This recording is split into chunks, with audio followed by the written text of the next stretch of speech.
반갑습니다, 여러분들.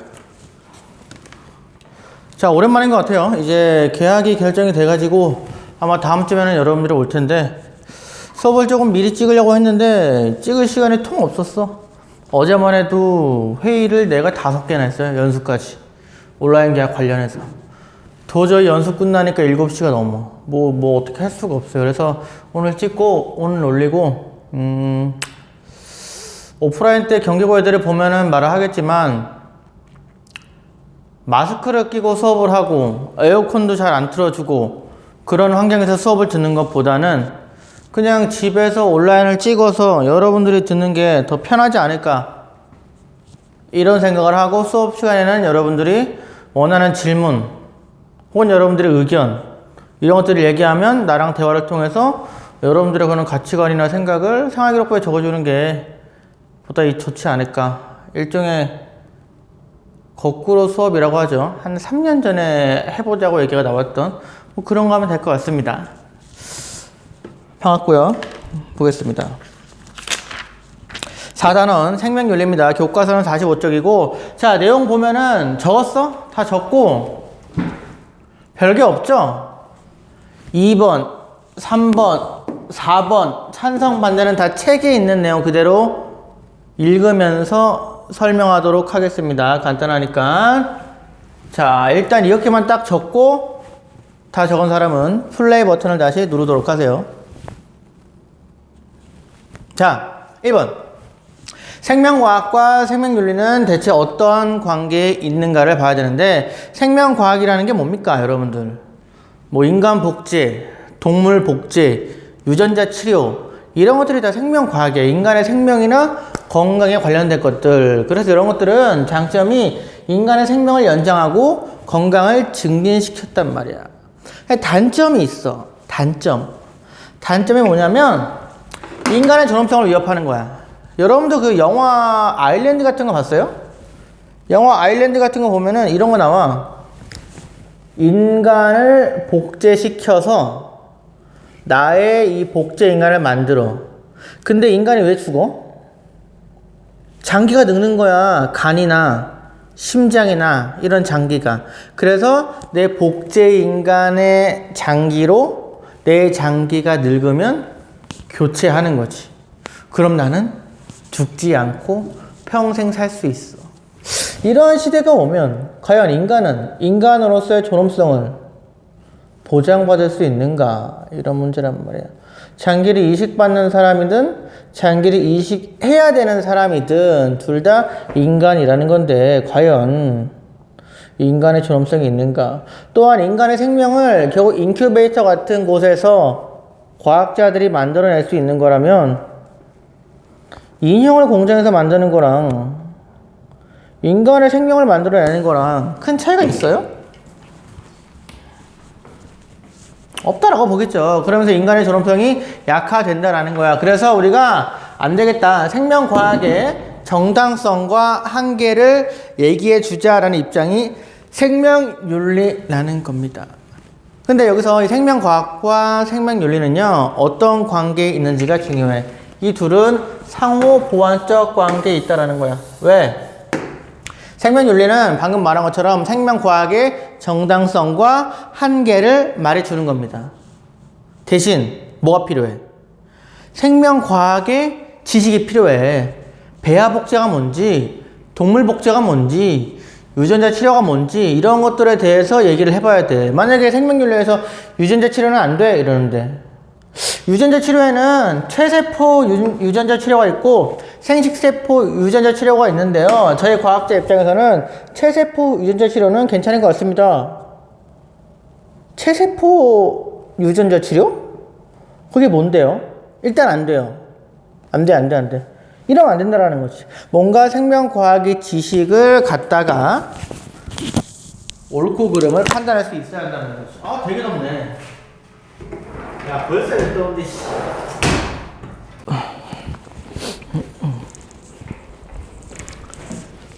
자, 계속 갑시다. 2번. 어저께 1번 이거 영상 찍다가 끊겨가지고 다시 찍을게요. 또 왜 이러나? 자, 이번 동물복제, 생명복제부터 하면 되죠? 생명복제는 그 필기한 내용이 없죠. 왜 없냐면 책에 있는 그 찬성과 반대의 입장을 내가 얘기하듯이 풀어주면은 여러분들이 그걸 듣고 이해하면 돼요. 사실은 여기는 외우는 것보다 이해하는 게 더 중요하거든요. 지식을 묻는 게 아니란 말이야. 우리는 생윤이기 때문에 생명과학적인 지식보다는 이거에 대한 이해가 더 중요합니다. 그래서 필기하는 것보다는 뭐 귀찮아서 안 한 게 아니야. 책에 있는 거 보면서 할 겁니다. 자, 생명복제는요, 동물복제하고 인간복제가 있어요. 그런데 이제 인간복제는 배아복제하고 개체복제로 나누어서 볼 필요가 있다라는 거고, 이 동물복제는 사실은 이미 많이 했죠. 그 여러분들 돌리 알지? 돌리 양복제하네. 걔가 이제 원래 있던 그 양이랑 그 양의 체세포에 있는 핵을 수정시킨 다음에 다시 뱃속에 있다가 낳은 거야. 근데 왜 복제라 그래? 유전자가 똑같아요. 유전자 정보가. 그러니까 복제가 된 거죠. 체세포에 있는 핵을 떼어다가 수정을 시켜서 낳은 거란 말이야. 걔가 꽤 살았어요. 뭐 6년 정도 살았어. 예상외로. 내 예상에는 오래 산 것 같은데 어쨌든 그렇게 동물 복제가 이미 이루어지고 있고 뭐 계속 할 수가 있겠는데 지금 하고 있죠. 근데 동물 복제를 한 사람들 중에 이 찬성과 반대 의견을 볼 건데 몇 쪽이냐면 45쪽입니다. 찬성과 반대를 볼 거야. 자, 밑에 있지. 가로 2번에, 가로 3번에 동물 복제에 대한 입장입니다. 찬성 입장 첫 번째, 밑줄, 우수한 품종. 야, 여러분들, 빠른 말이 있고 느린 말이 있어. 복제할 수 있어. 뭐만 복제할래? 빠른 말만 복제하겠지. 이렇게 우수한 품종을 유지한다 라는 겁니다. 두 번째, 밑줄, 멸종동물을 복원. 자, 뭐만 있으면 복제할 수 있어? 유전자만 있으면 복제할 수 있는 거야, 동물을. 그러니까 희귀동물들은 많이 복제해서 만들어내면 되고, 멸종할 것 같은 멸종한 애들은 유전자 갖다가 다시 복제하면 된다라는 거죠. 찬성 입장이고. 반대 입장 보겠습니다. 동물 복제는 자연의 질서에 어긋난다. 자, 자연의 질서에 따르면 생명은 어떻게 나는 거야? 암컷과 수컷이 사랑해서 만나가지고 이제 뭐라 그래? 교배를 해서 새끼를 낳는 거지, 이런 식으로. 그런데 그러한 자연의 질서에 어긋난다. 뭔가 인위적이다. 라는 거죠. 두 번째, 종의 다양성을 해친다. 왜? 빠른 말만 복제하기 때문에 유전자가 단순해진단 말이야. 유전자가 단순해지면 문제는 뭐야? 일단 유전자 자체가 다양한 게 좋아요. 좋고, 또한 유전자 풀이 단순하면 문제가 뭐냐면 코로나 바이러스 같은 것만 봐도 코로나 바이러스에 강한 유전자가 있고 약한 유전자가 있어. 그러면 우리의 유전자가 단일해진다면 그 단일한 유전자에 치명적인 바이러스가 생기면 인류의 대다수가, 혹은 동물이지, 동물 복제니까 동물의 대다수가 죽을 수 있다라는 이러한 위험도 있다라는 거죠. 알겠습니까? 세 번째, 동물의 생명이 인간의 유용성을 위한 도구가 될 수 있다. 그래, 동물 복제. 뭐 소 비싸다고 소 그냥 막 100마리 복제해버리고 막 돼지 100마리 복제해버려서 그냥 인간이 먹고 뭐 이런 식으로 하는 거. 응? 호랑이 가죽이 필요하다고 해서 호랑이 다 복제해가지고 가죽 쓰고 이런 식으로 하는 거. 인간을 위한 도구인가, 동물이? 그런 생각 해볼 수 있겠죠. 그 다음 보겠습니다. 인간 복제에 대한 입장입니다. 인간 복제는 일단 배아 복제랑 개체 복제를 하고 있는 게 아니지. 나눠 볼 수 있는데, 사실은 이건 이제 나라마다 할지 말지 굉장히 입장이 다른데, 배아가 뭔지를 알아야 돼. 자, 기본적으로 정자가 있고 난자가 있어. 정자와 난자가 만나가지고 수정된 건 뭐라 그래? 수정란이라고 해, 수정란. 이 수정란이 한 열흘 지나면은 뭐가 돼? 그 사이 동안에 막 세포 분열이 일어나겠지. 이때를 배아라 그러고, 이 10일이 지난 다음에 그걸 뭐라 그래? 태아라 그래. 태아. 수정란. 배아. 태아가 있는데, 태아는 당연히 복제를 잘 안 한단 말이야. 왜? 이 배와 태아의 차이가 뭐냐면, 태아는 인간의 형태가 드러나기 시작해요. 그래서 배아 때는 인간이든 동물이든 큰 차이가 안 나는데 태아부터는 인간의 모습이 나오니까 이거는 실험하면 안 되겠다. 하지만 이 배아는 복제하자고 하는 거야. 왜 그럴까? 이거는 미분화세포야. 다시 말해 어떻게든 분화하면서 막 새로운 세포를 만들어 간단 말이야. 예를 들면 내가 간이 안 좋아. 그럼 내가 간이 안 좋은 데다가 이 배아 줄기세포를 넣으면 어떻게 돼? 이 배아 줄기세포가 갑자기 막 아기의 몸이 탄생하듯이 나의 간을 재생시킬 수 있단 말이야. 그렇기 때문에 이런 배아세포를 복제하자, 배아 줄기세포를 연구하자라고 얘기하는 거지. 근데 그럼 이 배아를 복제하자는 거야. 나중에 치료 같은 데에 요긴하게 쓰일 수 있기 때문에. 알겠습니까? 찬성하자. 자, 배아 복제에 대한 입장이야. 책 보세요. 찬성 입장. 복제 과정에서 이용하는 배아는 아직 완전한 인간이 아니다. 아직 태아도 아니다라는 거야. 태아에서 이제 나아야지 또 이제 사람이 되는 거지. 출산을 해야지. 태아도 아니고 얘는 그냥 인간이다. 얘는 인간이 아니야. 그럼 뭐야? 세포라는 거야. 세포야. 수정란 인간이 아니야.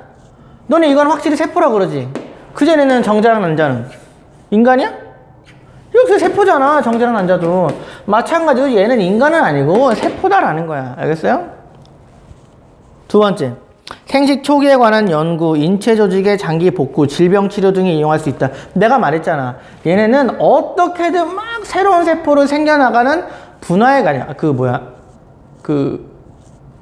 계속 분화해 나간다고. 새로운 세포를 만들어내기 때문에 간암에 걸리면은 간을 재생시킬 수가 있다. 심장도 마찬가지. 눈도 마찬가지. 눈도 마찬가지? 내 눈이 좀 피곤한데. 좋아. 반대 입장 볼게요. 반대 입장. 배아 복제는 인간의 지위를 지닌 생명이다.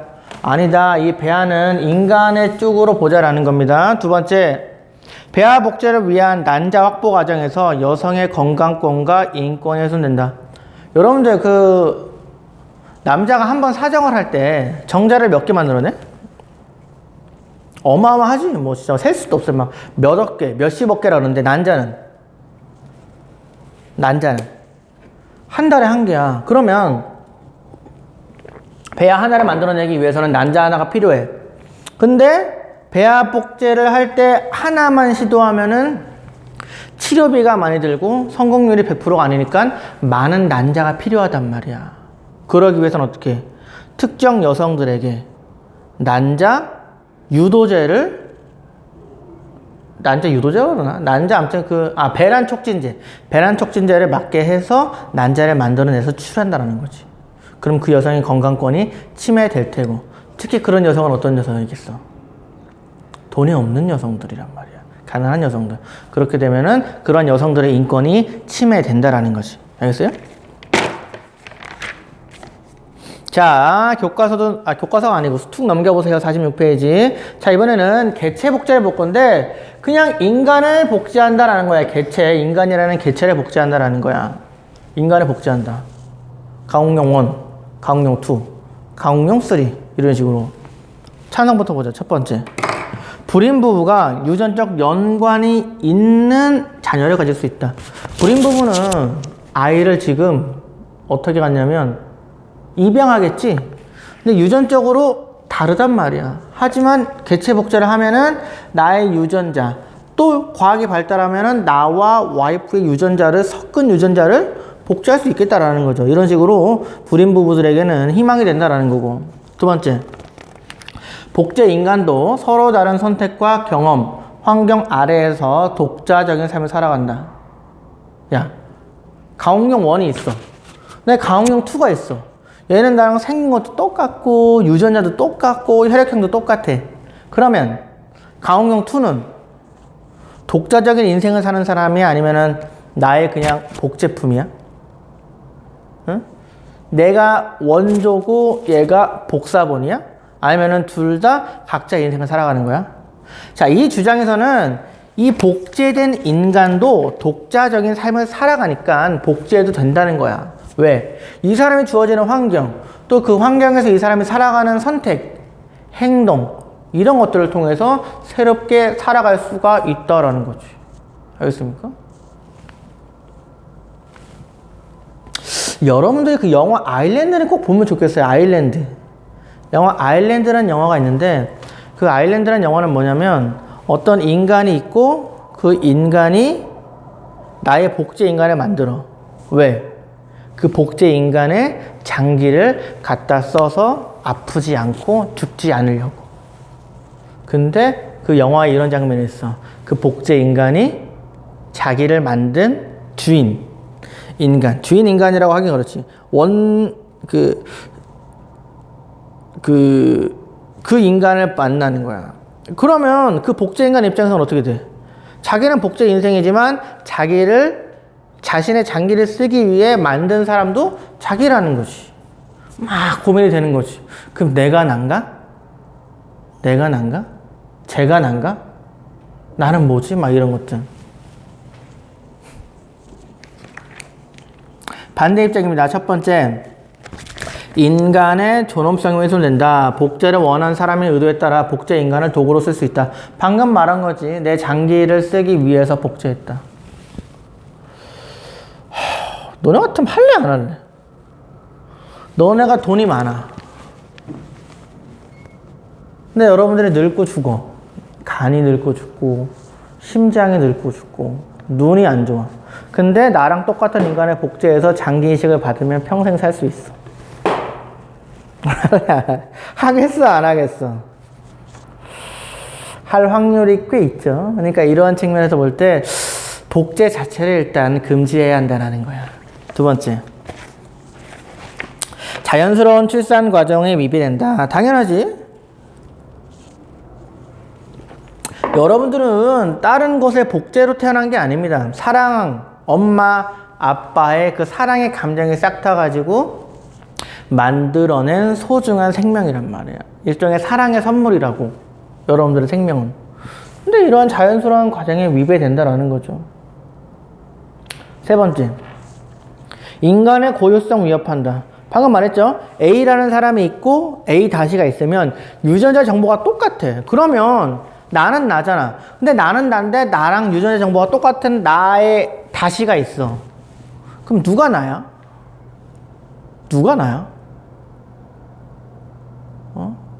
인간은 고유성이 있거든.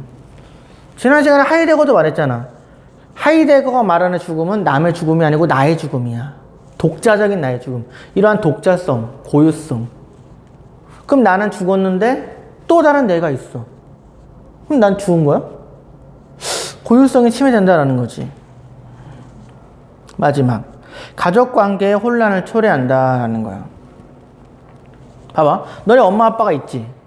그럼 너네가 있어. 너네를 복제해. 그럼 복제한 얘는 엄마 아빠의 자식이 아니야. 유전자 형질은 또 비슷하게 물려받았는데?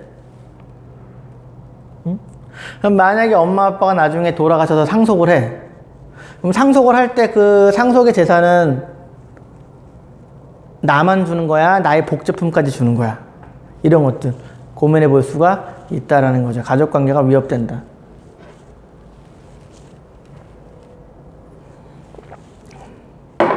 심지어 엄마 아빠가 있는데 내가 있고 나의 복제품이 있는데 나보다 나의 복제품이 엄마 아빠에게 효도를 더 지극정성으로 해. 그럼 엄마 아빠는 내가 낳은 놈보다 복제된 놈이 난데 얘를 내 아들로 할까? 이럴 수 있지. 이러한 가족관계가 혼란된다라는 거지. 자, 개념 플러스 보면은요, 밑에 보자. 배아의 도덕적 지위를 주장하는 논거가 4가지가 있어요. 구성원 논거, 동일성 논거, 잠재성 논거, 연속성 논거인데 말 그대로야. 구성원 논거라는 거는 배아를 인간의 한 구성원으로 보고 존중하자라는 거지. 너네를 인간의 한 명으로 보고 존중하는 것처럼 배아도 인간으로 보고 존중하자라는 거야. 구성원 논거. 두 번째, 동일성 논거. 말 그대로 배아랑 인간은 동일한 존재다라는 거. 잠재성 논거. 배아는 인간이 될 잠재성이 있으니까 도덕적으로 지위를 인정하자. 배아는. 그럼 어디까지 잠재성이 있어? 얘는 잠재성 있어? 그럼 얘는?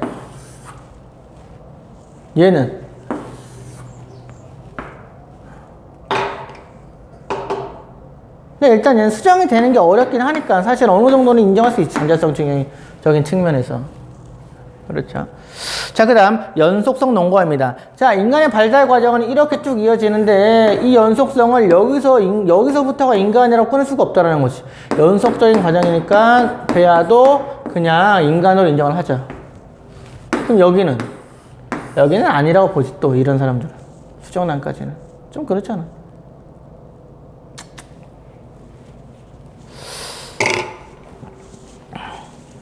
그 다음에 유전자 치료인데 별표 2개. 나는 이 유전자 치료가 수능시험에 나올 만하다라고 생각을 굉장히 하거든요. 사실은 종종 나오기도 하고. 근데 내용을 묻지는 않을 겁니다. 내용에 대한 이해를 묻겠죠. 이해를. 사실은 여기 말에 유전자 치료라고 돼 있잖아. 치료. 자, 유전자를 우리가 조작할 때 치료를 위한 목적이 있고 강화를 위한 목적이 있어. 이건 뭐냐면 어떤 병을 치료를 하는 거고, 강화는 뭐냐면 그 사람의 유전자를 조작해서 더 강화시키는 거야. 힘을 세게, 더 빠르게, 똑똑하게, 이런 식으로. 병에 안 걸리게, 이런 식으로. 병이 안 걸리는 건 치료냐 강화냐? 그것도 강화지 사실은. 자, 치료인가? 고민해 보세요. 자, 그런데 이런 유전자를 치료하는 방법은 크게 2가지가 있다는 거야. 체세포 유전자 치료가 있고 생식세포 유전자 치료가 있는데, 이게 세포가 뭐냐? 기본적으로 생식세포가 뭔지 알겠지? 정자나 난자처럼 생식에 쓰이는 세포들을 우리가 생식세포라고 하고, 이런 세포를 제외한 나머지 모든 세포를 체세포라고 한다라는 거지. 그래서 지금 내가 몸속에 가지고 있는 뭐 간세포, 폐세포 이런 것들은 체세포야. 생식세포가 아니라 이미 분화가 이루어진 나의 세포이기 때문에. 알겠습니까? 근데 이러한 체세포의 치료를 하는 거 있잖아.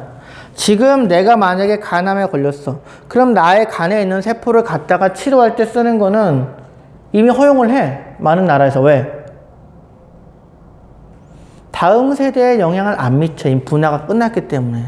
근데 이 생식세포는 뭐가 있냐면 어떻게 분화될지 모르고 어떻게 유전자가 변형될지 모르기 때문에 저기에 조작을 가하면은 조작을 가한 다음 세대만이 아니고 다다음 세대까지 다 유전자 정보가 바뀔 수가 있다라는 겁니다. 그래서 거의 모든 나라에서 이 생식세포 유전자 치료는 반대를 하고 있다는 거죠. 아, 진짜 덥다. 진짜 더워. 진짜 더워. 문 좀 열고 올게요.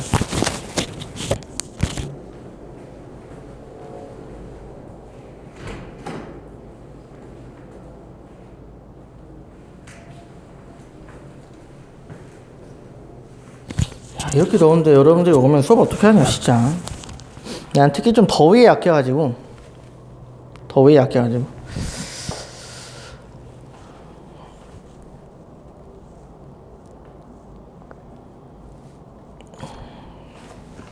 자, 그래서 이 체세포 유전자 치료는 뭐냐면 그냥 내 세포에다가 간이 아프잖아? 그럼 간에다가 이 정상적인 세포를 심어가지고 치료한다라는 거야. 이거는 허용하는데 생식세포 같은 경우는 지금 찬반의 논란이 많이 있다. 내용 봐봐. 46페이지 맨 밑에. 자, 찬성과 반대 입장이 있지. 동그라미 3번에 생식세포 유전자 치료에 대한 찬반 논거. 찬성 4개, 반대 4개 있는데, 첫 번째, 병의 유전을 막아 다음 세대의 병을 예방할 수 있다. 이런 기사가 떴어. 작년 초야. 중국에서 어떤 그 아이의 유전자 정보를, 태어날 아이의 유전자를 조작해서 에이즈에 걸리지 않는 아이를 만들었대. 유전자를. 아이 낳았대. 어? 그러니까 유전자 아니 그 에이즈 같은 거는 뭐야? 에이즈 같은 거는 부모가 에이즈면은 자식도 에이즈에 걸린다고. 근데 그 중국에서 만든 과학자가 어떻게 했냐면 에이즈에 아예 안 걸리는 유전자를 만들어 버린 거야. 놀랍지? 걔는 죽어도 에이즈에 안 걸린대. 근데 이거 연구하면 돼, 안 돼? 복제하면 돼, 안 돼? 안 돼. 중국에서도 안 돼. 세계에서 안 된다고, 이거는. 그래서 이 사람을 중국에서는 처벌하겠대요. 근데 뭐 실제로 성공했는지도 사실은 또 불분명한데 아무튼 자기는 했대. 자, 이런 거야. 찬성 입장. 병의 유전을 막아 다음 세대 병을 예방할 수 있다. 그렇지. 에이즈에 안 걸리는 유전자를 만든다는 거고. 두 번째, 유전병을 퇴치하는 등 의학적으로 유용하다. 그렇죠. 유전적으로 생겨나는 병을 막는다라는 거고. 세 번째, 유전 질환을 물려주지 않으려는 부모의 자율적 선택을 존중한다. 그렇지. 내 자식이 에이즈는 안 걸리면 좋겠다라는 그 선택을 존중해 준다라는 거지. 네 번째, 새로운 치료법 개발을 통해 경제적 효용을 산출할 수 있다. 야, 너네 같으면 돈이 있어. 근데 내 자식에게는 에이즈에 안 걸리는 유전자, 코로나에 안 걸리는 유전자를 만들 수 있어. 당연히 엄청 사겠지. 돈 엄청 벌겠죠. 그렇지 않아요? 반대 입장 보자. 첫 번째, 미래 세대의 동의 여부가 불확실하다. 그렇죠. 내가 유전자 조작을 당했는데 나는 동의한 적이 없다는 거지. 미래 세대 입장에서는. 두 번째, 의학적으로 불확실하고 임상적으로 위험하다. 아직 유전자 조작을 통해서 어떤 결과가 나올지 모른다. 만약에 에이즈는 안 걸리지만 괜히 조작했다가 또 다른 바이러스에 취약해지면 어떡할래? 그러니까 안 된다라는 거지. 세 번째, 인간의 유전자를 조작하는 우생학을 부추길 수 있다. 우생학이 뭐야? 유전적으로 뛰어난 그 생명만 남기겠다라는 거지. 옛날에 우생학에 대해 우리가 부정적인 이유가 뭐냐면 세계 2차 대전 때 독일 나치가 유태인을 학살했단 말이야. 근데 그 근거 중에 하나가 유태인은 열등한 유전자를 가지고 있다는 거야. 왜? 그 독일인은 나치 같은 경우는 되게 키도 크고 금발에 덩치도 크고 한데 유태인 같은 경우는 되게 마르고 왜소하고 그런 사람들이니까 이러한 유전적으로 열등한 유태인은 실험에 써도 된다라는 거야. 알겠죠? 이런 식으로 한 게 우생학이기 때문에 우생학에 대해 기본적으로 세계 사람들은 부정적인 시각을 가지고 있죠. 그렇지 않나?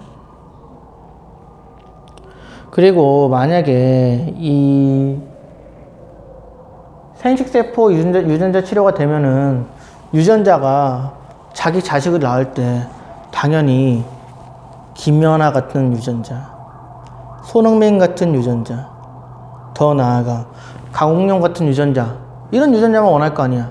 안 그러겠습니까? 그렇기 때문에 이러한 것들에 대해서 우리가 조금 부추길 수 있는 거는 위험하다라는 거지. 마지막, 고가의 치료비로 그 혜택이 일부 사람에게 치중되어 분배 정의에 어긋날 수 있다. 돈이 있는 사람만 유전자 치료를 받겠죠. 그러니까 문제다. 자, 기출 하나 써봐. 반대 입장에다가 하나 쓰세요. 자, O인지 X인지 유전적 다양성을 감소시켜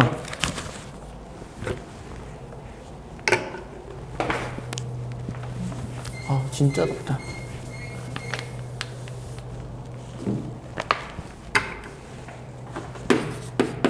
유전적 다양성을 감소시켜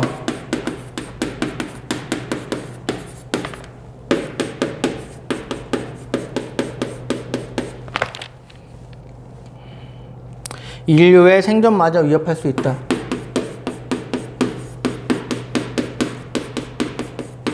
인류의 생존마저 위협할 수 있다.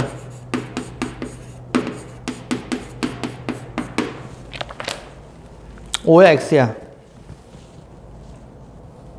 O야 X야?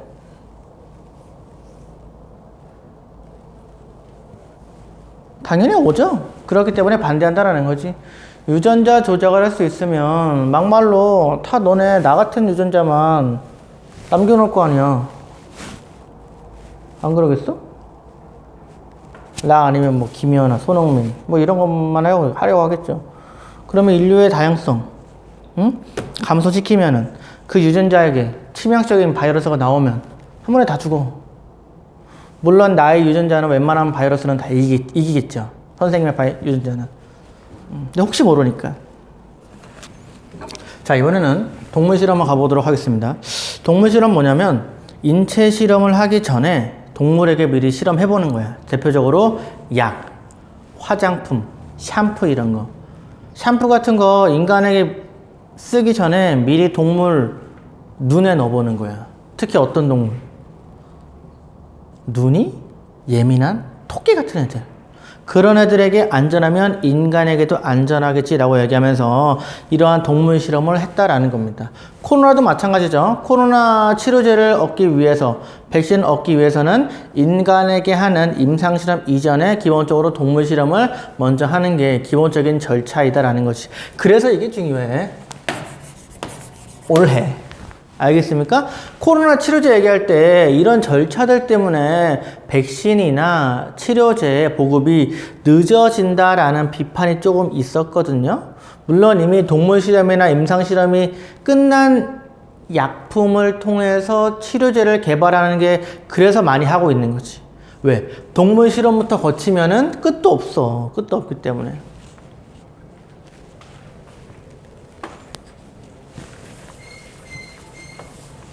보통 우리가 동물 실험하면 임상 실험이라고 해서 인간에게 한단 말이야. 그 다음에 치료제가 나오는 거야. 근데 이미 이거를 통과한 약들 위주로 하게 되는 거지. 만약에 여기부터 하면은 진짜 언제 걸릴지 모르니까. 알겠죠? 자, 어쨌든 이런 게 동물 실험이다라는 건데 너무 불친절한가? 임상 동물. 알겠습니다.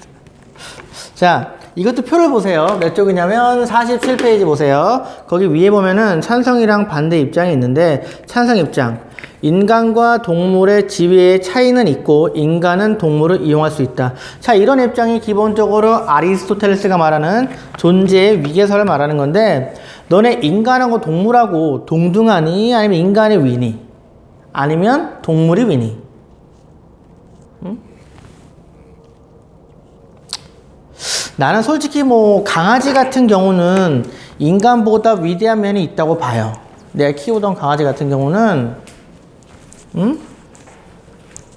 어떤 사람들은 나를 싫어해도 어떤 사람들은 나와의 이별을 말하고 어떤 사람들은 나를 욕해도 항상 내 편을 대준 내 강아지는 뭐 인간보다 위대한 존재라고 생각을 하긴 하는데 그거 말고 기본적으로 인간이랑 동물이랑 존재에 있어서 서열이 같아. 인간이 위야.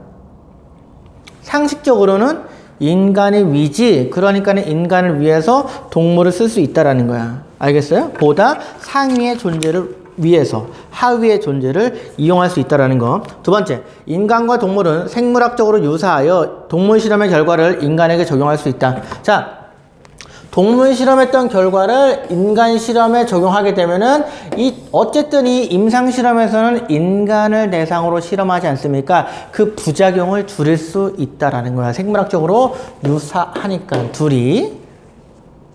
세 번째, 동물 실험으로 인간의 생명과 건강을 보호할 중요한 이익을 얻을 수 있다. 자, 동물 실험을 통해서 인간들에게 굉장한 이익, 특히 질병 치료, 또 건강 증진, 생명 연장 이런 것들을 해오고 있다라는 거죠. 그렇지? 이런 의견은 이따가 볼 코헨이 많이 얘기하는 거고요. 그 다음 네 번째, 확실하고 믿을 만한 동물 실험에 대안이 없다.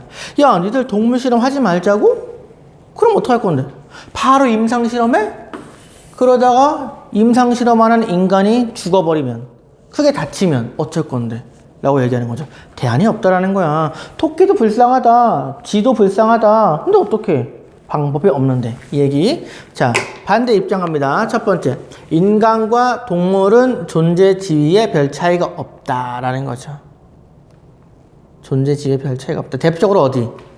이따가 볼 불교 같은 경우 인간의 생명이든 동물의 생명이든 똑같이 불성을 담고 있는 소중한 생명이다. 그러니까 동물들을 해치면 안 된다. 이런 얘기를 많이 하는 게 불교다라는 거지.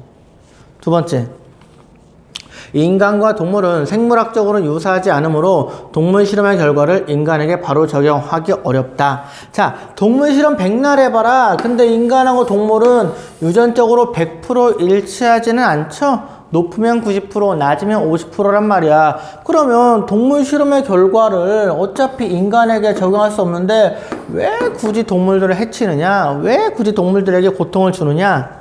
이런 얘기를 할 수 있다라는 거죠. 세 번째, 동물 실험으로 다른 가능한 연구의 기회를 막아 의학적 발전이 늦춰진다. 너네 동물 실험 하라고 했더니 지금 동물 실험 언제 할 건데? 코로나가 지금 유행하는데 대체 언제 동물 실험 할 건데? 이런 얘기야.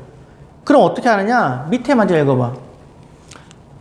인간 세포와 조직을 이용한 실험, 컴퓨터 모의 실험 등을 통해서 대안적인 방법이 있기 때문에 의학적 발전을 위해서는 동물 실험을 빼고 어떻게 컴퓨터나 혹은 인간에게 직접 하는 게 아니고 인간의 세포에 하는 세포 실험, 이런 것들을 대체한 다음에 임상으로 가자라는 거지. 금방 하잖아. 컴퓨터 시뮬레이션 돌리면 되고 세포는 그냥 실험실에서 쭉쭉쭉쭉쭉 뭐 스포이드로 쭉쭉 하면 되는 거 아니야? 안 그럽니까? 그런 식으로 더 의학적 발전을 빠르게 할 수 있다. 코로나 치료제를 빨리 개발해야 한다. 이런 거지. 굉장히 지금 우리들에게 영감을 주는 찬반 논란이잖아. 별표 한번 뒀죠. 중요하다라는 거야. 알겠죠? 자, 근데 여기서 더 중요한 거는 사실은 이 동물 실험의 찬성과 반대의 사상가들은 매년 출제가 되는 애들이에요. 분들입니다. 자, 이걸 위해서는 일단 자료 플러스 한번 읽어보자. 동물 실험의 비판적인 관점의 사상적 근거가 있는데 첫 번째 문단은 싱어고 두 번째 문단은 불교야. 첫 번째, 셋째 줄에 쾌고 감수 능력이라고 찾았어? 첫 번째 문단의 셋째 줄에 쾌고 감수 능력. 자료 플러스 세 번째 줄이죠. 밑줄 쳐봐. 싱어는 이따가 볼 거지만 쾌고 감수 능력이 있기 때문에 동물도 인간과 똑같은 도덕적 지위를, 똑같진 않아요. 어쨌든 동물에게도 도덕적인 지위를 부여해야 한다고 보는 거죠. 그 다음 불교 보자. 불교는 첫째 줄에 불교의 역지사지는 모든 생명체 밑줄. 모든 생명체. 불교에서 말하는 게 뭐야? 아까 말한 것처럼 불살생이 있다는 거지.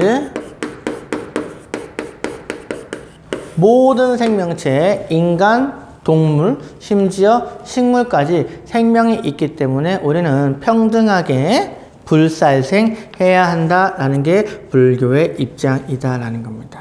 오케이. 알았죠? 이런 기본적인 내용 알고 다시 넘어가겠습니다. 자, 그 다음에 이제 중요한 게 이 동물 실험에 대한 찬성과 반대의 사상가들의 주장입니다. 이게 상당히 중요합니다. 그래서 찬성하는 사람 4명, 반대하는 사람 3명 이렇게 잘 외워둬야 돼요. 이해한 다음에 외워둘 필요가 있겠다라는 겁니다. 먼저 동물 실험을 찬성하는 첫 번째 사람은 아리스토텔레스입니다. 자, 이 사람은 존재의 위계가 있다고 했어. 어떻게? 인간하고 동물하고 식물은 존재하는 목적이 있다. 식물은 동물을 위해, 동물은 인간을 위해서 존재한다고 보면서, 여러분들 그 윤사를 배운 사람들은, 윤리와 사상을 배운 사람들은 아리스토텔레스의 이 목적의 위계 기억납니까? 목적의 위계? 그러면서 이 최고의 목적은 궁극 목적이라고 얘기하면서 계속적으로 목적의 위계가 있다고 말한 것처럼 존재도 위계가 있고 그 존재의 목적은 결국 다 인간을 위해 존재한다라고 본 겁니다. 그러니까 마음대로 먹어도 된다라는 거지. 그리스 시대 사람이야. 그때 동물 잡아먹는 거 너무나 당연한 거 아니야? 어? 길가에 있는 소들은 풀을 뜯어먹고 우리는 그 소를 먹고 뭐 그렇게 얘기를 했던 거지. 자, 그 다음 두 번째, 우리가 좀 동물 실험 찬성하는 사람 중에 의미가 있는 사람이 이 데카르트인데, 데카르트는 동물 기계론을 얘기합니다.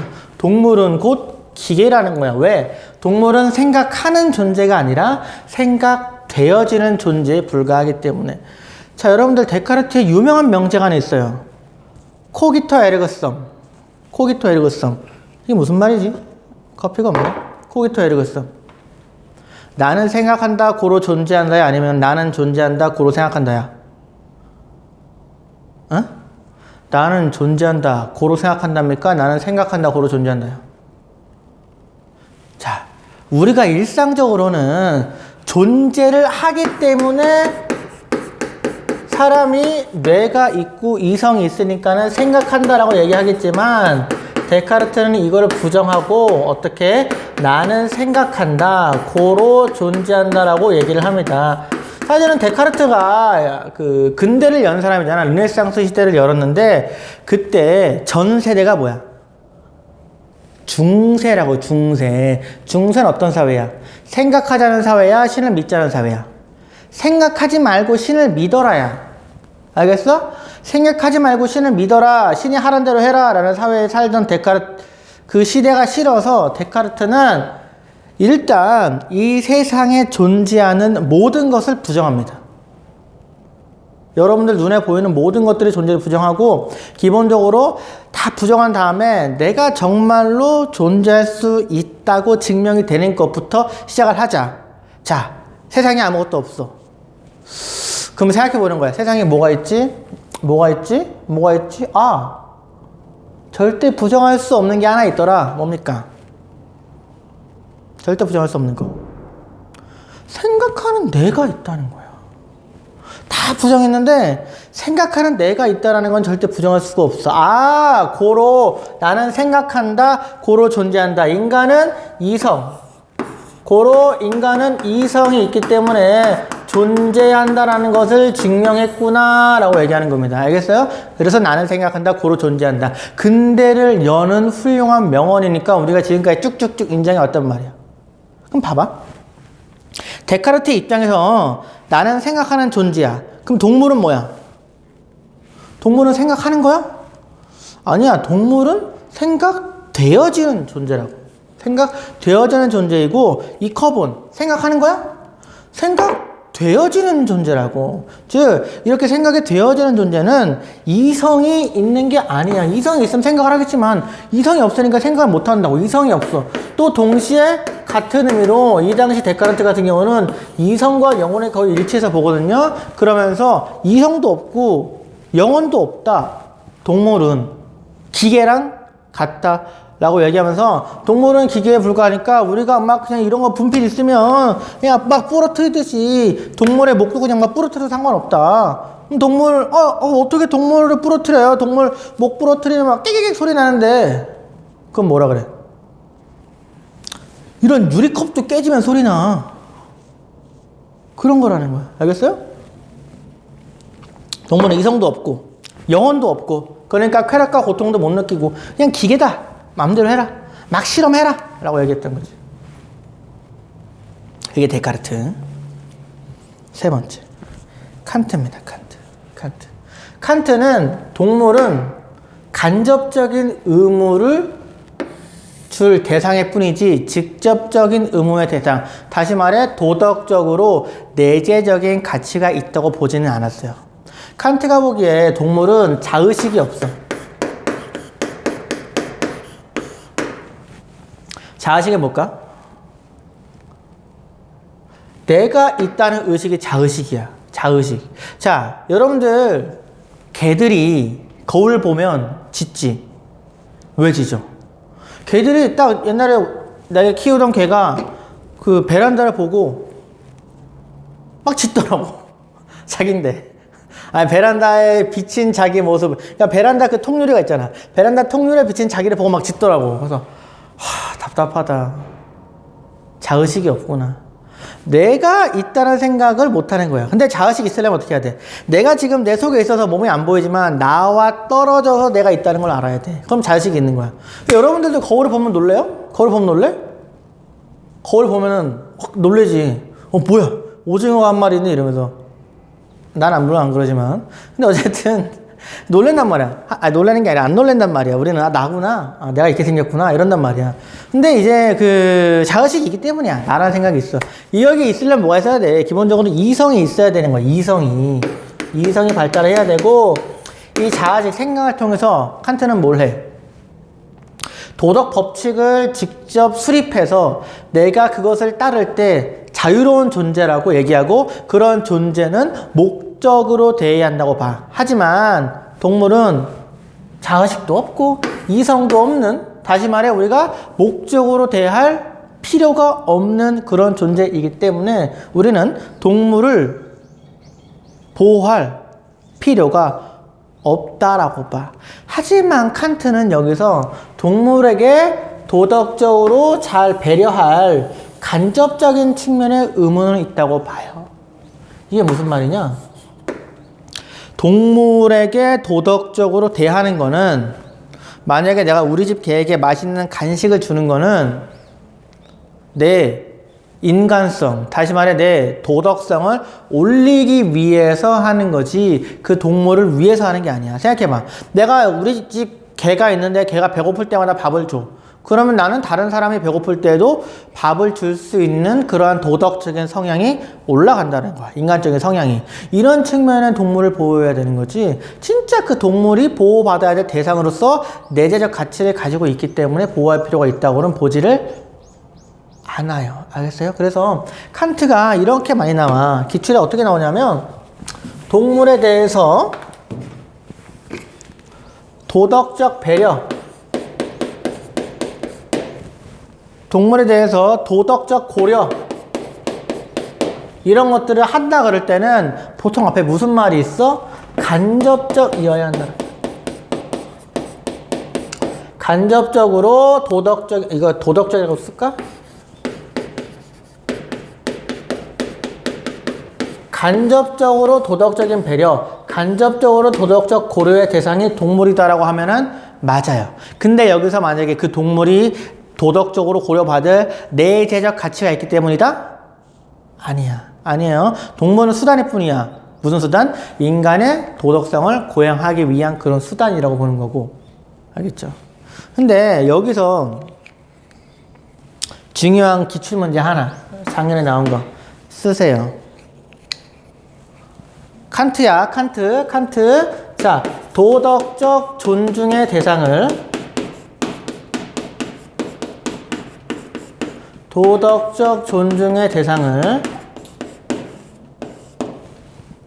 인간에게 한정해서는 안 된다. O일까 X일까? 칸트에게.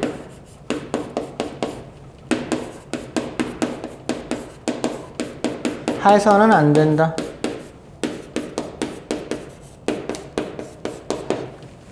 도덕적 존중의 대상을 인간에게 한정해서는 안 된다. O일까 X일까? 칸트에게. X야. 이게 작년 7월 나왔어. 작년 7월 모의고사 때. 도덕적 존중의 대상. 일단 감접적 의로라는 말도 빠진 채로 나왔고요. 원래 그전의 기출은 도덕적인 배려를 하자, 도덕적인 고려를 하자 할 때 반드시 간접적이라는 말을 붙여서 냈는데, 이걸 뺀 다음에 도덕적 존중의 대상에서는 빼야 한다고 보는 게 칸트라고 분명히 얘기를 합니다. 알았죠?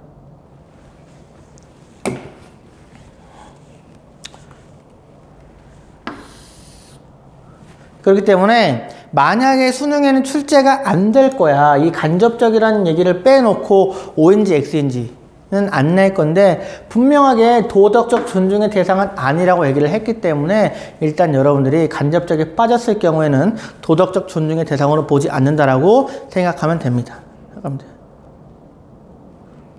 그리고 혹시나 그 사람이 내가 어떤 의미로 이걸 낸지는 정확히 출제자의 의도는 물어보지 못했는데, 이 존중감이라는 이 단어가 사실은 여러분들 내가 지지는 시간쯤에 칸트가 법칙에 대한 존경심, 법칙에 대한 존중을 통해서 그 법칙을 실천한다고 했던 말 기억나? 기억나?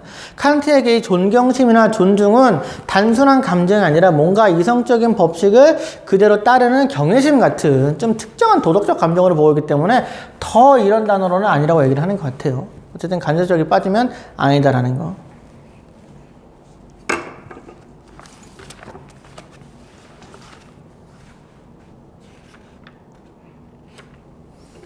만약에 이거를 빼놓고 출제를 하잖아? 그 전에 분명히 빼놓고 기출에 그 6월 모의평이나 9월 모평에 낼 겁니다. 안 낼 수가 없어요. 사실은 이게 배려, 고려라는 말에 간접적으로 할지 안 낼지를 분명히 언급을 하는 것만 지금 묻고 있기 때문에 그 전에 분명히 6월이나 9월 모평에서 언급을 했을 때는 수능이 나올 수도 있는 거고 그렇지 않으면 안 나오는 거야. 알겠죠? 자, 그 다음 이제 코헨이야, 코헨. 코헨은 뭐라 그랬냐면 동물실험 해도 돼. 왜? 인류에게 엄청난 이익을 가져왔기 때문에 동물이 있었기 때문에 굉장히 많은 의학적인 발전, 치료제, 약, 샴푸, 뭐 음식 등등등 동물 실험을 통해서 굉장히 많은 인간이 이익을 얻을 수 있었기 때문에 계속적인 이익을 위해서 동물을 써도 된다. 왜? 동물은 사실 코헨도 칸트가 말하는 것처럼 동물은 이성이 있는 것도 아니고 자유가 있는 것도 아니다. 이성이 있어가지고 어떠한 도덕 법칙을 만들어서 그 법칙을 따르는 자율성도 있는 것도 아니다. 그냥 동물은 동물일 뿐이다. 인간을 위해 써도 된다라는 게 코헨의 주장이었다라는 거죠. 잘 알아두세요. 근데 이거랑 달리 이 동물 실험을 반대하는 사람이 3명 있어. 첫 번째 벤담이야. 벤담. 얘는 어떤 사람이지? 공리주의를 주장한 사람인지. 그리고 기본적으로 벤담이 싫어했던 사람은 누구야? 칸트와 같은 이성을 중시하는 사람이야. 왜? 벤담에게 있어서 옳고 그름의 기준은 뭐야? 옳고 그름의 기준은 쾌락과 고통이야. 즉 우리가 도덕적으로 대할 때 그 기준은 그 대상이 이성이 있는가 없는가가 아니라는 거야. 칸트처럼. 그 사람을, 그 대상을 우리가 도덕적으로 고려할 때 기준은 그 대상이 고통을 느끼는지 못 느끼는지, 쾌락을 느끼는지 못 느끼는지를 봐야 되는데 동물은 보니까 고통을 느끼더라. 그러니까 동물에 대해서는 우리가 도덕적 고려를 해야 한다고 보는 게 벤담의 공리주의이고요. 그렇겠죠? 싱어는요, 노래를 잘하는 사람이지. 이 싱어는 공리주의를 물려받아서 현대, 지금 생존하는 사람인데 쾌고 감소 능력과 이익평등 고려의 원칙을 주장하면서 동물을 차별하지 말라. 동물도 도덕적으로 대해야 한다라고 주장하는 사람이야. 무슨 말이냐? 공리주의자야.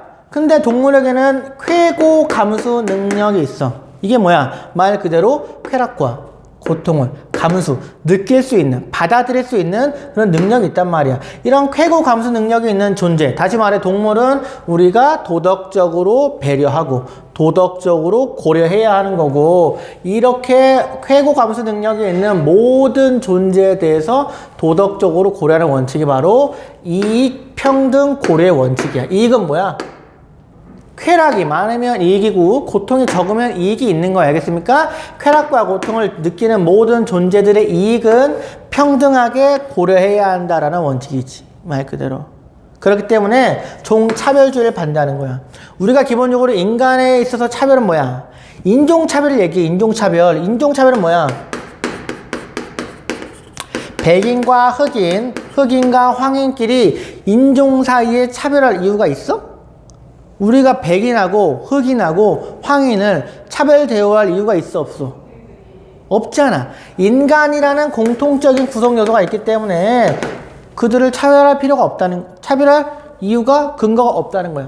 마찬가지로 종차별주의는 동물도 우리가 차별할 근거가 없다. 왜? 동물도 쾌고감수 능력이 있기 때문에 그런 점에서 우리는 평등하게 대해야 한다라고 얘기하는 거지. 알겠죠? 자, 세 번째 레건이야. 레건은 공리주의가 아니고 칸트의 의무론적인 측면에서 오늘날의 동물 보호를 주장하는 사람인데, 이 사람이 보기에 동물은 삶의 주체가 된다.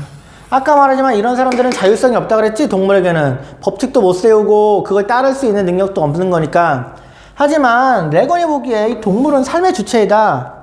다시 말해 동물에게는 믿음, 지각, 욕구, 감정, 쾌고, 희망, 목적 등등등을 가질 수 있는 능력이 있더라. 이런 것들을 가질 수 있으면 굳이 법칙을 세우지 않아도 우리가 삶의 주체로서 인정을 해줘야 되고, 그런 삶의 주체는 내재적 가치를 갖는다. 그러한 내재적 가치를 갖는 존재에 대해서는 우리가 분명히 도덕적 권리를 인정해줘야 한다라고 강하게 주장하는 거지. 알았습니까? 그럼 여기서 하나 더. 사실은 레건도 종차별주의를 말해요. 알겠죠? 또한 싱어도 도덕적 권리를 인정해요. 하지만 두 사상가가 더 중시했던 측면이니까 나눴을 뿐이지 서로 종차별주의나 도덕 권리를 인정하지 않은 건 아니야. 그래서 우리가 이렇게 동물 실험을 찬성한 사람들은 우리가 보통 뭐라 그러냐? 인간 중심주의라 그래. 근데 벤담은 근대 사람이니까 잘 얘기 안 하지만 싱어나 레어 같은 사람들은 인간 중심주의가 아니고 도덕적 고려의 대상을 동물까지 보니까 이런 사람들은 우리가 동물 중심주의라고 얘기합니다. 알겠어요? 알겠어? 자, 굉장히 자주 나오는 사람들이에요. 두 명은 거의 진짜 매년 나오거든요. 매년 나오는데 자풀 48페이지를 한번 보자. 48페이지를 보면은 첫 번째 자료 플러스 첫째 줄에 밑줄 쳐봐. 자연 중에 생명이 없음에도 아름다운 것에 대해 파괴를 일삼는 것은 인간의 자기 자신에 대한 의무에 반한다. 왜냐하면 그것을 그 자체만으로 도덕적인 것은 아니지만, 다시 말해 뭐야? 식물 같은 것들에 대해서 도덕적으로 대하지 않는 것은 자기 자신에 대한 의무를 어기는 거야. 어떤 의무? 자신의 도덕성, 인간성을 고용할 그런 의무를 지키지 않는 거라고. 자, 한번 마저 읽어볼까? 하나, 둘, 지금 읽은 거에서 하나, 둘, 셋, 네 줄 밑에.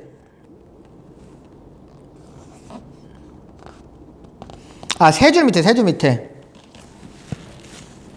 자, 이것 좀 밑줄 쳐보세요. 이성은 없지만, 찾았나? 이성은 없지만 생명이 있는 일부 피조물과 관련하여 동물들을 폭력적으로 그리고 동시에 잔악하게 다루는 것은 인간의 자기 자신에 대한 의무와 내면에서 더욱 배치되는 것이다. 뭐야? 인간의 도덕성을 고양하고 인간성을 올리는 것과 배치되기 때문에 우리가 동식물에 대해서 도덕적인 고려를 간접적으로 해야 한다고 얘기하는 칸트의 주장이야. 알겠죠? 근데 우리가 레건도 볼 거야. 레건. 밑에 보면은 자료 플러스 레건의 동물 권리론 있죠? 첫째 줄에 인간과 인간이 아는 삶의 주체 문제, 삶의 주체. 삶의 주체라는 단어 나오면 거의 99.9% 레건이라고 보면 된다라는 겁니다. 그래서 이러한 권리를 가진 개체들은 결코 마치 다른 것들을 위한 자원인 것처럼 대우받아서는 안 된다. 특히 다른 것들의 이익을 위해서. 여기서 다른 것들은 뭐겠어? 인간 같은 것들을 말하는 거야. 인간 같은 것들을 위해서 의도적으로 애를 입어서는 안 된다. 그 밑에 더 중요한 말이 있어. 첫째 줄부터 밑줄. 레건에 따르면 정상적인 인간은 도덕적 행위자로서 도덕적 지위를 갖는다. 야, 레건에게 지금 나온 단어 도덕적 행위자라고 했지?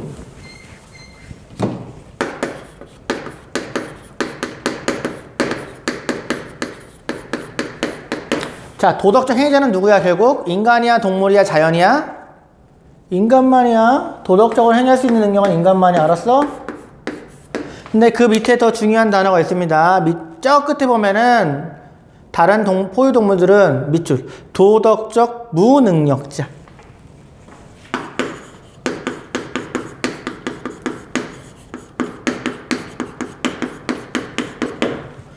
결국 동물들은 도덕적 행위자가 아니야. 도덕적 무능력자이지만 이러한 무능한 사람들도 우리가 삶의 주체로 인정하고 도덕적으로 대해야 한다고 보는 게 레건이란 말이야. 그럼 여기서 재밌는 거. 결국 이 인간 중심주의와 동물 중심주의는 도덕적 행위자를 다 뭘로 보고 있니? 다. 그렇지. 다 오직 도덕적 행위는 인간만 할 수 있는 거야. 이들의 차이는 뭐야? 도덕적 무능력자들에 대해서 우리가 도덕적으로 배려를 해야 하는가 아니어야 되는가. 그 배려 대상은 어디까지인가가 차이가 있는 거고, 차이를 두기 위해서 그 기준이 다를 뿐이라는 거지. 이성인지 감정인지 또 나중에 문제로 배울 생명인지. 알겠습니까? 아니면 공동체의 구성원인지 이런 것들. 자, 그럼 밑에 기출 플러스입니다. 2019년도 6월 모평이 나왔던 거죠. 갑. 읽어볼게. 자연체계 내에서의 인간은 다른 동물들과 같이 대지의 사물로서 평범한 가치를 지닌다. 끊어봐. 또 밑줄. 그러나 도덕적, 실천적 이성의 주체로서 인간은 자연 안에 존엄하며 절대적 가치를 지닌 존재이다. 자, 자연체계 내에서는 평범한 가치를 지닌대. 근데 도덕적 이성의 주체로서는 절대적 가치를 지닌대. 무슨 소리야? 내가 거의 둘째 시간인가 얘기했을 거야. 칸트는 인간을 뭘로 봐? 이중적 자로 봐. 이중적 자.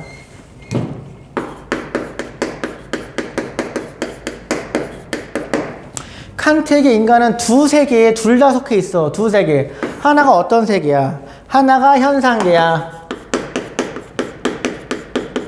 하나가 예지계고.